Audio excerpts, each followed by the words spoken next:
কারো কোনো অভ্যাস আমার খারাপ লাগলে আমি এড়িয়ে যাই। কেউ আমার কথা মনোযোগ দিয়ে না শুনলে আমি তার জন্য আর শব্দ নষ্ট করি না। আগ বাড়িয়ে কল দেওয়ার পরেও যার কাছ থেকে অভিযোগের ধ্বনি ভেসে আসে তাকে কন্ট্যাক্ট লিস্ট থেকে আমি মুছে ফেলি। যারা আমাকে খোঁচা দিয়ে কথা বলে আমি তাদেরকে ব্লক লিস্টে রাখি না, কারণ আমি চাই তারা আমার সফলতা দেখুক। এতে যাদের আমাকে তেতো মনে হয় হোক না, আমি চাইও না তাদের কাছে নিজেকে মিষ্টতার প্রমাণ দিতে। একটা কথা আমি খুব ভালো মতো শিখেছি, অপাত্রে সময় নষ্ট করা মানে নিজের আত্মসম্মান খোয়ানো, খারাপ থাকাটা নিশ্চিত করা। আর নিজের ভালো থাকাটা নিয়ে তো নিজেকে ভাবতে হবে, তাই না? আসসালামু আলাইকুম এভরিওয়ান, কেমন আছো তোমরা সবাই? আলহামদুলিল্লাহ আমি ভালো আছি। দেখো আমি এক চুটকিতেই ড্রেস পরে ফেললাম। আমাকে নীল শাড়িতে কেমন লাগতেছে বলো তো? আর আমার কাছে কিন্তু নীল চুড়িগুলো খুবই ভালো লাগে। যদিও মামির বাসায় আমি নীল চুড়িগুলো নিয়ে যাইনি, তাও আমাকে ছোট বউ দিয়েছে তার চুড়িগুলো পরার জন্য। সে একই রকম একশো মানের সবকিছু থাকলে, মানে একই বয়সে সবাই থাকলে একটা সুবিধা কি, সবার ব্লাউজ সবকিছুই পরা যায়। তোমরা নিশ্চয়ই আমার আগের ব্লগে দেখেছো আমরা শাহগুপ্তারে এসেছি। গাইস, এটা কিন্তু একটা ভাইরাল জায়গা, আর এখানে কিন্তু অনেক সস্তা মূল্যে অনেক ভালো ভালো খাবার পাওয়া যায়। তোমরা এতদিন যারা অনেক অনেক ব্লগ দেখো তারা অবশ্যই কেউ না কেউ দেখে থাকবে যে শাহগুপ্তাতে সবাই এসে খাবার খায়, মানে বার্গার বলো বা মিট বক্স বলো অনেক কিছু খেয়ে থাকে। শাহগুপ্তা ছিল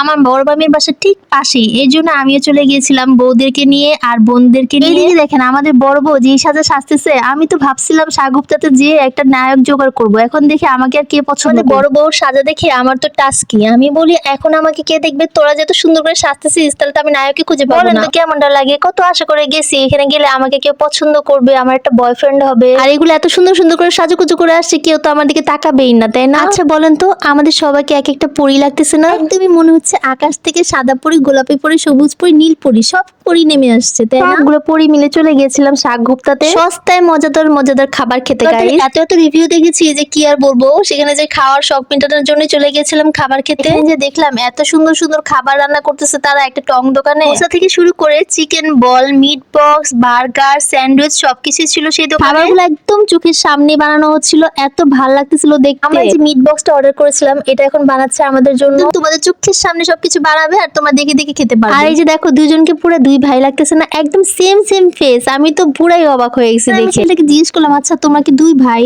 তোমাদের তো একই রকম দেখতে, চেনাই যায় না। সেটা বললো যে হ্যাঁ আমরা দুই ভাই টুইন। গাইস, আমার কিন্তু মামাতো ভাইও কিন্তু টুইন, ওদের কিন্তু ফেসে একদম আলাদা, মিল নাই। কিন্তু এই যে টুইনকে দেখতেছি এতই অমিল, মানে মিল আর মিল। আমি তো দুজনকে কোনোভাবে আলাদা করতে পারতেছিলাম না। আমি চিন্তা করতেছিলাম এদের যদি বিয়ে হয় তাহলে এদেরকে বউরা কিভাবে করে দেখবে, মানে দুজনেই তো একই রকম। যাই হোক, একটু পরে আমাদের সাব স্যান্ডউইচ চলে আসছিল, আর এটার দাম ছিল 130 না 40 টাকা করে, ঠিক মনে নাই। 3-4 জন মিলে 4 রকমের আইটেম নিয়ে নিয়েছিলাম, আর 4 জনই কিন্তু এক একজনের বিল দিয়েছি, মানে এক একটা জিনিসের বিল দিয়েছি। আর হচ্ছে গিয়ে সবাই একটু একটু করে সবারটা শেয়ার করে খেয়েছি। তোমাদের একটা ট্রিক শিখাই দেই, তোমরা যখন অনেকগুলা সবাই একসাথে যাবা তখন আলাদা আলাদা খাবার নিবা, তাহলে সবার খাবারটাই তোমার টেস্ট করে দেখতে পারবে। এরকম খাবার যদি সবাই নিতাম তাহলে কিন্তু টেস্ট বোঝা যেত না। আর এখানে আমি 3 ধরনের বা 4 ধরনের খাবার নিয়ে নিয়েছি, এর জন্য আমরা সবাই সবার টেস্ট করে দেখতেছিলাম কোনটা বেশি মজা। আর আমি ওদেরকে একটু খাইয়ে দিচ্ছিলাম। আমার আনহামনি তো খাচ্ছিল হচ্ছে সাব স্যান্ডউইচ, আর আমি নিয়ে নিয়েছিলাম মিট বক্স। আমার কাছে মিট বক্সটা ভালো লাগে। সব জায়গায় মিট বক্স মজা না, অনেকগুলোতে বেশি আলু দিয়ে দেয়, এই জন্য ভালো লাগে না, মিটটা কম থাকে। আর এই যে দেখো